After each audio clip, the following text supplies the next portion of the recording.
नमस्कार श्रोताओं, आप सुन रहे हैं विज्ञान भारती आकाशवाणी की राष्ट्रीय विज्ञान पत्रिका कार्यक्रम। मैं हूं चेतन और मैं हूं निशा सिंह, जहां हम विज्ञान की अद्भुत दुनिया से रूबरू होते हैं और जानते हैं कि विज्ञान और प्रौद्योगिकी का विकास किस तरह मानव जीवन को अधिक बेहतर, सुरक्षित और सुंदर बनाता है। हाँ मित्रों, विज्ञान वो रोशनी है जो अंधकार मिटाकर प्रगति का मार्ग दिखाती है। चाहे वो अंतरिक्ष की गहराइयों की खोज हो, मानव मस्तिष्क के रहस्यों की समझ हो या फिर नई तकनीक से गांवों का विकास हो।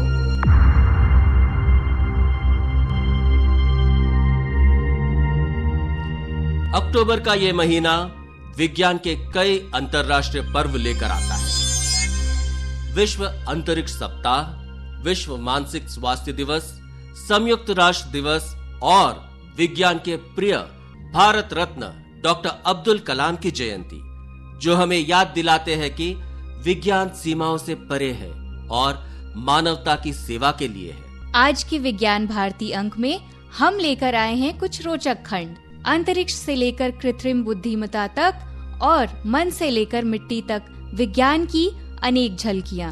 कार्यक्रम की शुरुआत करेंगे NRSC हैदराबाद के पूर्व उपनिदेशक डॉक्टर राजश्री भोतले से, जो विषय अंतरिक्ष सप्ताह के अंतर्गत इसरो की उपलब्धियां और भविष्य की आगामी योजनाओं के बारे में बता रही है। इनसे हम 3I एटलस, जो कि विज्ञान जगत की नई उत्सुकता है, इसके बारे में भी जानेंगे।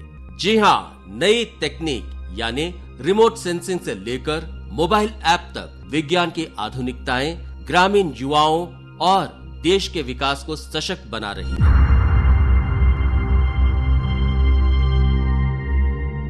थर्ड आई एटलस की यदि हम बात करें तो ये हमारे सौर मंडल में आने वाला तीसरा अंतर तारकीय, यानी जिसे हम इंटरस्टेलर कहते हैं, ऐसा एक ऑब्जेक्ट है। यह एक धूमकेतु है और इसके बारे में पता जो है 1 जुलाई 2025 में ही पता चला है, यानी बहुत ही हालिया में ही इसके बारे में लोगों को जानकारी मिली है। और यह अंतर तारकीय रास्ते से होते हुए हमारे सौर मंडल में आकर हमारे सौर मंडल से बाहर निकल जाएगा। यदि इसके बारे में थोड़ा और यदि मैं बताऊं तो ये बहुत अधिक वेग से चल रहा है। इसमें डस्ट है, गैसेस हैं। 3 अक्टूबर को यह मार्स के बाजू से निकला है, प्लैनेट के बाजू से, और सूर्य के पास में यह 29 से 30 अक्टूबर को जो है सूर्य के पास ये पहुंचेगा। और पृथ्वी से इसकी निकटतम दूरी जो है वो 240 मिलियन किलोमीटर रहेगी। मोटे मोटे शब्दों में यदि मैं बताऊं तो जितना अर्थ और सन के बीच का डिस्टेंस है उसका 1.5 गुना अधिक ये दूरी पर रहेगा। और चूंकि नया है इसलिए इसके बारे में काफी आकलन भी लगाए जा रहे हैं कि धूमकेतु है या नहीं है। इस कारण यह अभी वर्तमान में काफी अधिक चर्चा में। आज के इसरो के बारे में हम उनकी पूरी उपलब्धियों के बारे में यदि हम बात करें तो आज की तारीख में इसरो ने 132 स्पेसक्राफ्ट मिशन छोड़े हैं। 18 उपग्रह ऐसे छोड़े हैं जो या तो विद्यार्थियों द्वारा बनाए गए हैं या किन्हीं अन्य कंपनियों के द्वारा जो है वो बनाए गए हैं। 102 लॉन्च मिशन हुए हैं अभी तक, और जिनके द्वारा हमने 433 विदेशी उपग्रहों को छोड़ा है। 9 हमारे री एंट्री मिशन हुए हैं, एक गगनयान से संबंधित, और 2 ऐसे मिशन हुए हैं जो आज कई, जिसे हम कहते हैं कि कई स्टार्टअप्स ने बनाए हुए भी 2 मिशन जो है वो इसरो के द्वारा छोड़े गए हैं। और यदि हम हमारे मुख्य उपलब्धियों की यदि बात करें शुरू से, तो हम 1975 से जाना चाहेंगे जब हमने आर्यभट्ट का प्रक्षेपण किया था। SLV-3, रोहिणी, मंगलयान, नाविक, चंद्रयान, ये सारे हमारे बहुत महत्वपूर्ण उपग्रह है। और सबसे अभी जो लेटेस्ट है, जो 30 जुलाई 2025 को छोड़ा गया है, जो NASA ISRO synthetic aperture radar है, जो कि नासा और इसरो का एक साझा मिशन है। ये हमारी नवीनतम उपलब्धियों में से है। और गगनयान के तो कार्य चल ही रहे हैं और आशा करते हैं कि पहला प्रोटोटाइप जो है वो दिसंबर तक जाने में सफल हो सके।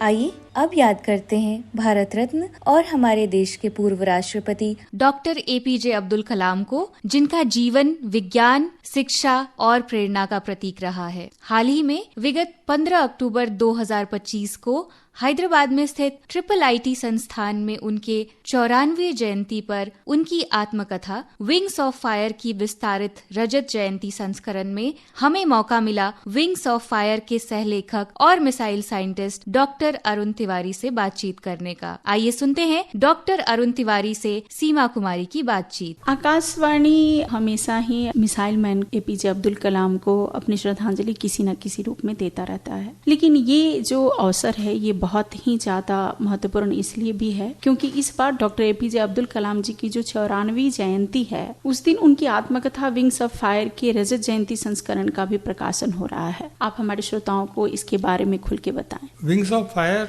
डॉक्टर कलाम की आत्मकथा है और बड़ा संकोच था कि उनकी आत्मकथा लिखी जाए, तो मैं उनके साथ 1982 से काम कर रहा था। तो उन्होंने कहा कि अरुण ये बताओ किस लिए मेरी आत्मकथा लिखी जानी चाहिए। तो मैंने उसका उत्तर दिया कि आप एक गरीब घर में पैदा हुए, आप एक दूर दराज के क्षेत्र में पैदा हुए, आपके घर में कोई पढ़ा लिखा नहीं था, साधन नहीं थे, तो किस तरह से आप चलते चलते इतने बड़े आदमी बन गए। तो अगर ये कहानी इस देश के किसी ऐसे गरीब बच्चे को सुनाई दे तो उसको प्रेरणा मिलेगी और इस बात की हिम्मत बनेगी कि छोटा होने से, छोटे घर में पैदा होने से, दूर की जगह पैदा होने से ये कोई दुर्भाग्य नहीं है, ये एक चुनौती है और जो उस चुनौती को स्वीकार करता है वो कलाम साहब की तरह बड़ा आदमी बन सकता है। तो इस हिसाब से हमने ये आत्मकथा लिखी और उसका नाम विंग्स ऑफ फायर इसलिए रखा गया कि एक ज्योति होती है, एक आत्मा होती है शरीर के अंदर, तो हम अपने कर्मों से अगर उसको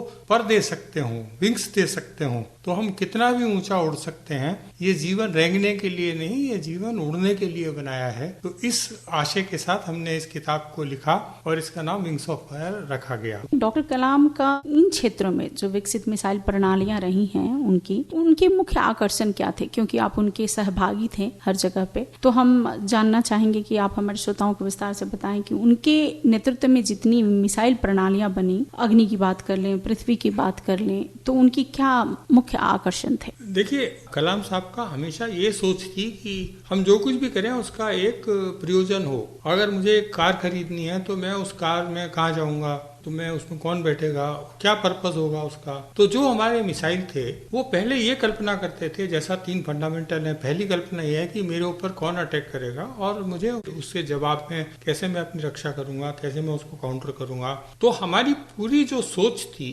वो एक परिप्रेक्ष्य को लेके थी। पूरा एक जो बड़ा एक थिएटर है उसमें कहाँ मेरे कौन से मिसाइल फिट होंगे और कैसे कैसे उनका अपग्रेड करना होगा, कैसे कैसे आने वाले टाइम के अंदर उनको बदलना होगा। जो पहले अग्नि मिसाइल था वो उसके आगे फिर कौन से मिसाइल बनेगा, कैसे उसकी रेंज बढ़ाई जाएगी। तो जो ब्रह्मोस मिसाइल है वो सुपरसोनिक मिसाइल है। इंडिया के अंदर कभी सुपरसोनिक मिसाइल के बारे में कुछ काम ही नहीं हुआ था। तो उनकी जो सोच थी कि उन्होंने एक कंपनी बनाई जिसमें एक जॉइंट वेंचर कंपनी रशिया और इंडिया की, तो वो 20 साल पहले वो काम शुरू हुआ था। तो अब जब ऑपरेशन सिंदूर हुआ तो उसका फल मिला। ना वो 20 साल पहले काम होता, ना आज हमारे पास ब्रह्मोस मिसाइल होते। तो ये जो सोच है, आज जो मैं करूंगा उसके फल मेरे आने वाले पीढ़ियां, उनके आने वाली पीढ़ियां वो एंजॉय करेंगी। ये जो सोच थी, ये डॉक्टर कलाम की टेक्नोलॉजी जो है वो कोई लोहे का या कोई स्टील का या कोई इलेक्ट्रॉनिक सर्किट नहीं है, उसकी भी एक जीवंत आत्मा है। उसके अंदर भी कैसे एक पुरानी टेक्नोलॉजी से नई टेक्नोलॉजी निकलती है, उसमें से भी और कोई नई चीज निकलती है। तो एक ये सिस्टम है, टेक्नोलॉजी को एक जीवंत रूप देना, उसको एक जिंदा चीज की तरह महसूस करना, एक नदी की तरह महसूस करना जिसका भाव होता है। तो वो डॉक्टर कलाम का ना, उसकी कोई तुलना मैं नहीं कर सकता, क्योंकि इतनी जो चिंतन, इतनी एक सोच इतने बड़े लेवल पर कि शिक्षा, नौकरी और देश को क्या चाहिए, देश के समाज को क्या चाहिए, वो सब सोच के एक साथ चलना। तो उन्होंने एक नई तरह की सोच दी, एक नई तरह की क्षमता दी देश को। और आज भारत जो कुछ है वो मुझे कहने में बिल्कुल भी हिचक नहीं है कि आने वाली पीढ़ियां याद रखेंगी कि जिस तरह से महात्मा गांधी ने देश को आजाद करा था, एक चेतना दी थी कि भारत एक राष्ट्र है।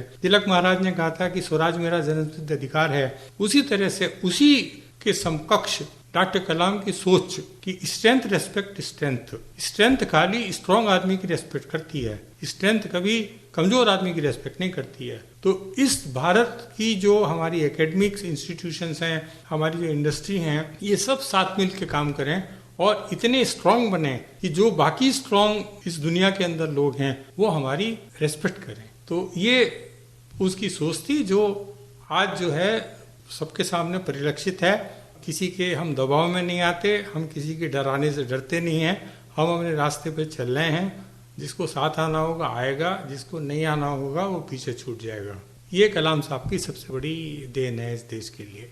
अब एकीकृत निर्देशित मिसाइल विकास कार्यक्रम के बारे में हम बात करेंगे, जिसे IGMDP भी कहा जाता है। उसमें डॉक्टर कलाम की बहुत ही महत्वपूर्ण भूमिका थी। आज के संदर्भ में इस मिसाइल विकास कार्यक्रम का क्या संदर्भ? देखिए, सबसे बड़ी जो कलाम साहब की, क्योंकि मैं 1982 से उनके साथ काम करता था, तो IGMDP 84 से शुरू हुआ, 83 के एंड 84 से शुरू हुआ। तो उससे पहले जो परंपरा थी वो ऐसा बोला करते थे प्रोजेक्ट एक्स, प्रोजेक्ट वाई, इसलिए कि ये सीक्रेट है और एक स्पेसिफिकेशन होते थे कि इस स्पेसिफिकेशन का मिसाइल बनाना है। कलाम साहब ने एक इंटीग्रेटेड सोच दी कि एक इकोसिस्टम डेवलप करना है, जिसमें आज हम 2 मिसाइल बना रहे हैं, कल को 5 बनाएंगे, परसों को 25 बनाएंगे। तो जिस तरह से एक खेत होता है उसमें गेहूं उगा सकते हैं, धान उगा सकते हैं, पेड़ उगा सकते हैं, बागवानी कर सकते हैं, तो वो इकोसिस्टम बनाने का जिसमें एक हमारा स्वावलंबन हो, प्रतिभा हो। आज जो मिसाइल चाहिए वो बनाएंगे, 10 साल बाद जो मिसाइल चाहिए वो बनाएंगे।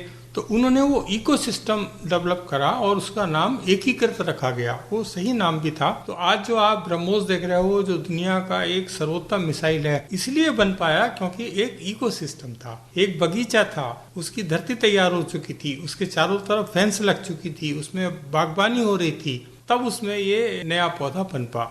तो इस हिसाब से जो एकीकृत मिसाइल की जो परियोजना थी, उसने पूरा माहौल बदल दिया। एक सिस्टम की जगह एक व्यवस्था बने, इस तरह का उन्होंने प्रेरणा दी।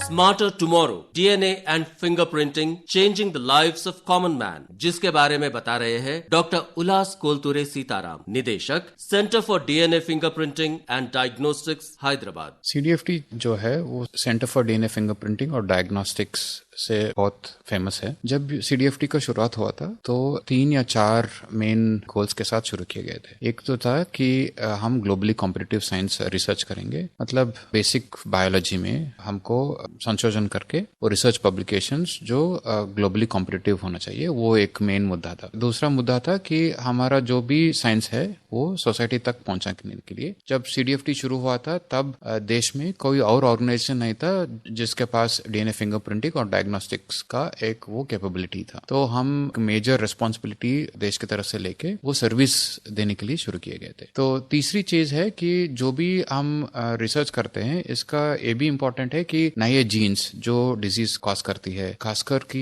ये जो स्पेसिफिक सेट ऑफ डिजीजेस है, पीडियाट्रिक रेयर जेनेटिक डिसीजेस, तो इसमें नया जीन्स को ढूंढ के, नया म्यूटेशंस को ढूंढ के उसका इलाज के लिए भी हम बहुत मदद करते हैं। तो आगे जाते हुए 5 या 10 साल में हम ये लीडरशिप पोजीशन में हमको लेके जाना है, ना सिर्फ CDFT को पर देश को भी। जो क्षमता हमारे पास है उस क्षमता से हम सारे देश में, including at the primary health care centre level, हम डायग्नोस्टिक्स और DNA फिंगरप्रिंटिंग का जो ये टेक्नोलॉजी है हम पहुंचाना चाहते हैं, ताकि इवन बैकवर्ड रीजन्स में, बैकवर्ड क्लासेस को ये डायग्नोस्टिक सर्विस मिलके हम डिजीज होने से पहले ही आइडेंटिफाई करके ट्रीटमेंट के लिए हम मदद करना चाहते हैं। और ऐसा देखा जाएगा तो हमारा भारत देश एक यूनिक सिचुएशन पे है कि यहाँ पे जो कैपेबिलिटीज है, इंटेलेक्चुअल कैपेबिलिटीज और इंफ्रास्ट्रक्चर कैपेबिलिटीज, हम जो भी भारत में करके दिखाएंगे वो ग्लोबल साउथ में भी बहुत इम्प्लीकेशंस होगा। मतलब जो अप्लाई हम यहाँ कर पाएंगे साउथ एशिया में, अफ्रीका में और लैटिन अमेरिका में भी उसका बहुत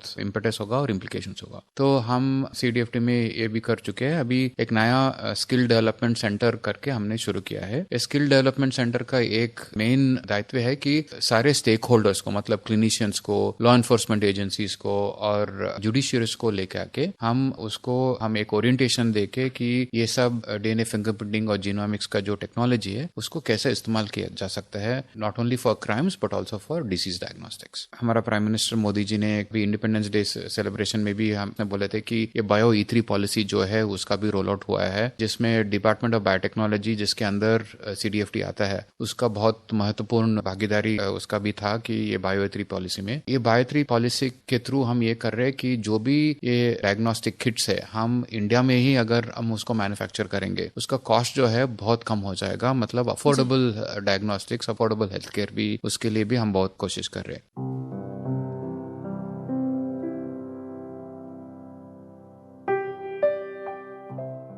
CDFT का ये एक बहुत बड़ा कंट्रीब्यूशन रहा है कि देश का इकोनॉमी के लिए, क्योंकि हम यहाँ पे बासमती जो राइस है या कैश क्रॉप्स है उसका हम जीनोटाइपिंग करते हैं। तो जब एक्सपोर्ट होते हैं ये सब कैश क्रॉप्स, बाकी सारे देश विदेशी लोग उसका राइस का ऑथेंटिसिटी के लिए, मतलब ये जानने के लिए कि वहाँ पे अडल्ट्रेशन नहीं है, उसका जीनोटाइपिक डेटा मांगते हैं। तो हम वो जीनोटाइपिक डेटा जिसके वजह से हम ये बोल सकते हैं कि ऑथेंटिक बासमती है या बासमती की तरह दिखने वाला राइस है, तो वो टेस्ट करने के लिए CDFT एक नोडल ऑर्गेनाइजेशन बन चुका है। तो जो भी हम टेस्ट करेंगे इससे देश का इकोनॉमी बहुत बढ़ रहा है। बासमती एक्सपोर्ट आप शायद जानते होंगे कि करीब 30 से 50 करोड़ का इकोनॉमिक बेनिफिट रहा है देश के लिए। मेरा ये मानना है कि उसमें एटलीस्ट आधातर जो एक्सपोर्ट होता है वो CDFT के तरफ से, वो डायग्नोस्टिक टेस्ट के तरफ से वो हम उसका बढ़ावा दे रहे हैं। तो इसी थीम पे हम अभी एक नया प्रोग्राम शुरू किया है कि जो भी प्लांट्स है जिसके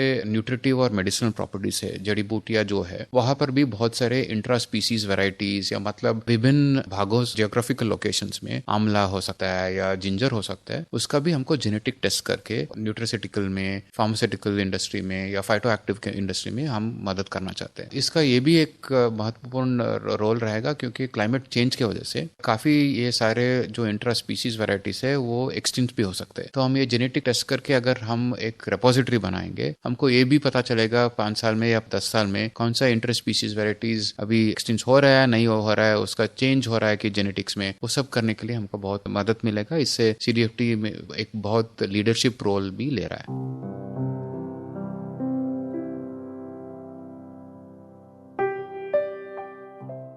the mind and the molecules, मानसिक स्वास्थ्य, नींद, तनाव और खुशियों के पीछे छिपे मस्तिष्क के रासायनिक रहस्यों पर एक रोचक जानकारी दे रहे हैं senior neurologist doctor Sudhir Kumar. सबसे पहले तो अगर किसी को कोई सिम्टम है वो डॉक्टर से मिले और फिर सिम्टम के हिसाब से हम डायग्नोसिस करते हैं। सबसे पहले बीमारी क्या है वो पता करना पड़ता है और फिर उसका हम रूट कॉज उसे इलाज कर सकते हैं। तो ब्रेन या मस्तिष्क की समस्याएं कभी कभी दूसरे बीमारी से हो सकती है, जैसे किसी को डायबिटीज या हाई ब्लड प्रेशर है, अगर उसे कारण ब्रेन स्ट्रोक जिसे बोलते हैं तो लगवा हो सकता है, या फिर किसी को विटामिन B12 की डेफिशिएंसी है तो उससे भी ब्रेन की समस्याएं, नर्व समस्या हो सकती है। तो अगर हम रूट कॉज आइडेंटिफाई कर सके तो उसका ट्रीटमेंट कर सकते हैं। या फिर किसी को मान लीजिए मानसिक रोग जैसे कि डिप्रेशन हम बोलते हैं, एंग्जाइटी बोलते हैं, तो उसके लिए अच्छी अच्छी दवाइयां हैं, काउंसलिंग या साइकोथेरेपी है, उसका हम सहारा ले सकते हैं। किसी को ब्रेन के अंदर अगर ट्यूमर निकला तो फिर उसका सर्जरी करना पड़ता है। तो बेसिकली अगर हम देखें तो उसमें कुछ में काउंसलिंग से कम इलाज कर सकते हैं, कुछ केसेस में दवाइयों से इलाज कर सकते हैं और कुछ केसेस में ऑपरेशन का सहारा लेना पड़ सकता है। उसमें भी केमिकल्स होते हैं, न्यूरोट्रांसमीटर्स, और उसके इम्बैलेंस से भी बीमारियां आ सकती है। तो ऐसा नहीं कि अगर किसी के पास हर चीज अच्छा हो रहा हो तो उसे मन का बीमारी या मानसिक बीमारी नहीं हो सकती है। और फाइनली एक क्या है कि जैसे बॉडी के किसी और पार्ट में बीमारी होती है वैसे ही ब्रेन या मन में भी बीमारी हो सकती है। तो उसे एक बीमारी की तरह देखें और ना कि वो पागल है या उसे कुछ विकार है या किसी ने वश में कर लिया है। तो ये सब गलत धारणा है। लेकिन आज भी गाँव में ऐसा सुनने को मिलता है कि किसी के अंदर कुछ भूत प्रेत समा गया है और उसके कारण मिर्गी होती है। तो ये सारी भ्रांतियां हैं जो कि आज उसका कोई मायने नहीं है। तो जैसे किसी बॉडी के किसी और पार्ट में बीमारी होती है वैसे ही मन की बीमारी हो सकती है। और अगर उससे आपको समस्या है, अपना काम ठीक से नहीं कर पा रहे हैं, तो उसके लिए आप डॉक्टर न्यूरोलॉजिस्ट से मिलें और उसका इलाज संभव है।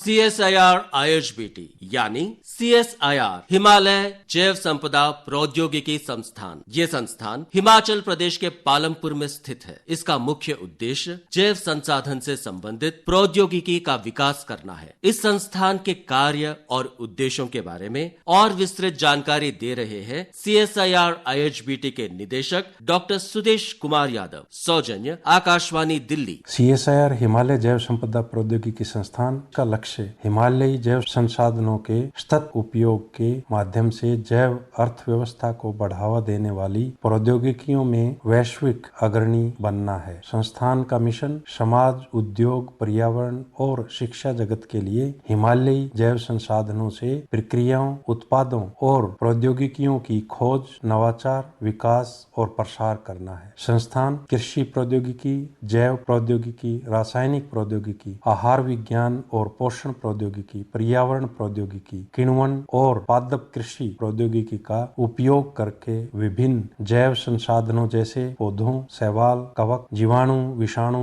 कीटों और जानवरों पर काम करता है। IHBT औद्योगिक फसलों, पुष्प कृषि, बागवानी, औषधीय एवं सुगंधित फसलों, खाद्य एवं न्यूट्रास्यूटिकल, औद्योगिक एंजाइमों जैसे अपशिष्ट प्रबंधन, प्रौद्योगिकी प्रसार और क्षमता निर्माण का उपयोग करके देश की जैव अर्थव्यवस्था को बढ़ावा देने के लिए प्रयासरत है। संस्थान ने ठंडे मरुस्थलीय क्षेत्र रिबलिंग, लाहौल स्पीति में एक अत्याधुनिक केंद्र centre for high altitude biology की स्थापना की है। यह केंद्र उच्च हिमालयी जैव संसाधनों के सतत उपयोग को बढ़ावा देता है ताकि स्थानीय समुदाय, समाज, उद्योग और पर्यावरण को लाभ मिल सके। CSIR IHBT के अनुसंधान प्रयासों के परिणाम स्वरूप प्रतिवर्ष 200 से अधिक उच्च प्रभावी प्रकाशन और 8 से 10 के लगभग पेटेंट फाइलिंग होती है। CSIR IHBT में स्थित हिमाचल प्रदेश ट्यूलिप गार्डन, जो एक प्रमुख पर्यटक आकर्षण है, इस बात का उदाहरण है कि कैसे विज्ञान और नवाचार कृषि, पर्यटन और सतत आजीविका को बढ़ावा दे सकते हैं। एरोमा मिशन के तहत संस्थान ने 11 राज्यों और 2 केंद्र शासित प्रदेशों में 4000 हेक्टेयर से अधिक क्षेत्र में सुगंधित फसलों की खेती का विस्तार किया है, जिससे पिछले वर्ष 7 से अधिक करोड़ रुपए और 12 से अधिक टन आवश्यक तेलों का उत्पादन हुआ है। इस पहल के तहत आवश्यक तेल निष्कर्षण हेतु आश्वहन इकाइयां, जो कि 60 से अधिक हैं, की स्थापना CSIR IHBT द्वारा की गई है, जिससे इस क्षेत्र में महत्वपूर्ण वृद्धि हुई है। CSIR IHBT ने हींग की खेती को बढ़ावा देने में उल्लेखनीय प्रगति की है। भारत में पहली बार हींग की शुरुआत की गई है और अब इसके पुष्पन और बीज उत्पादन की प्रक्रिया सफल रही है। संस्थान ने 1 लाख पौधे वाली नर्सरी स्थापित की है और 130 स्थानों पर 60,000 से अधिक पौधे वितरित किए हैं। इस पहल के तहत 1200 से अधिक किसानों और 50 से अधिक कृषि अधिकारियों को प्रशिक्षित किया है, जिससे हिमाचल प्रदेश, उत्तराखंड, जम्मू कश्मीर, लद्दाख में हींग की खेती को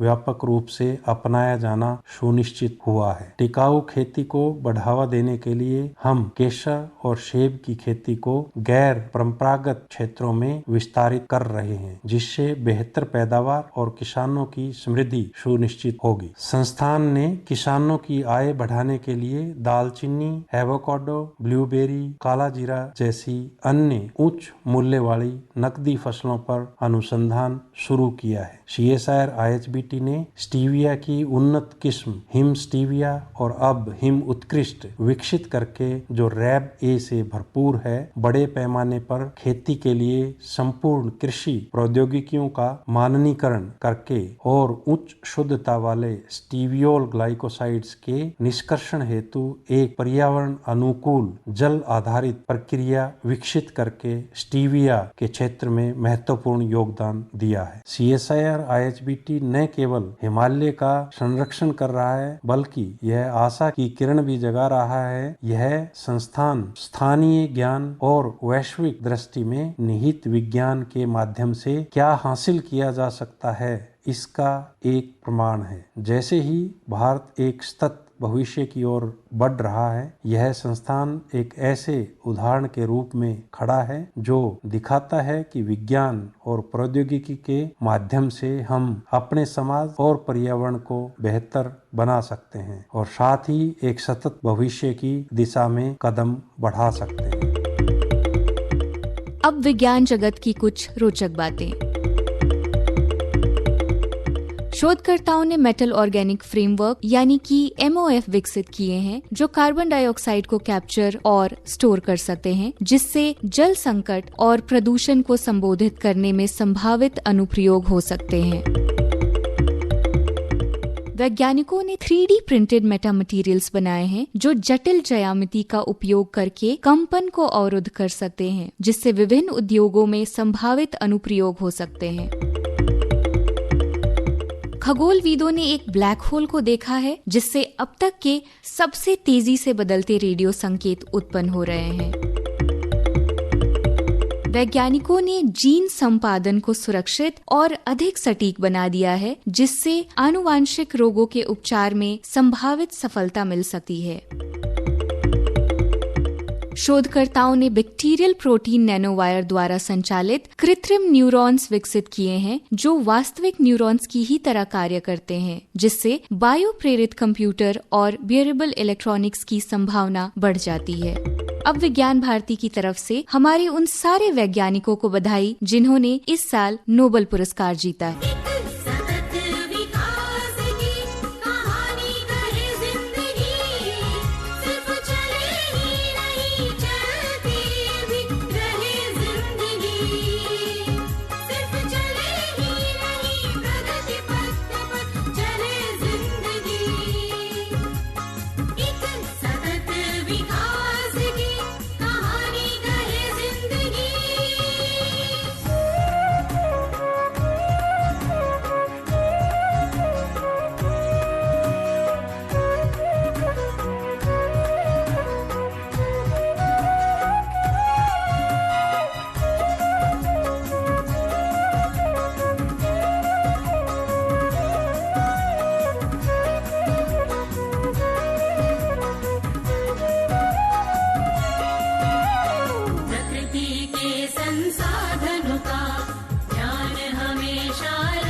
कुछ तो कहे जिंदगी, सिर्फ चले ही नहीं चलती भी रहे जिंदगी, सिर्फ चले ही नहीं प्रगति पथ पर चले जिंदगी, एक सतत विकास की कहानी कहे जिंदगी।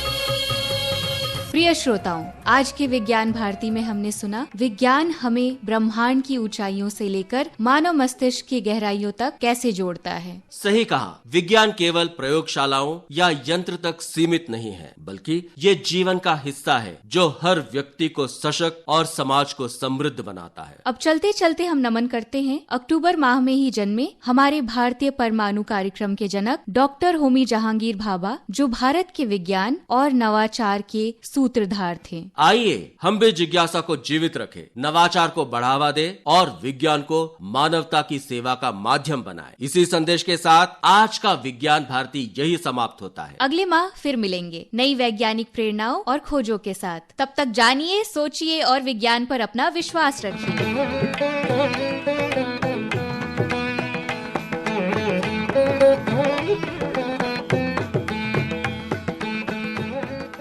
यह कार्यक्रम प्रस्तुत किया गया सीमा कुमारी, आकाशवाणी हैदराबाद द्वारा। इसके साथ ही मैं चेतन और मैं निशा सिंह, हम दोनों को अनुमति दे नमस्कार।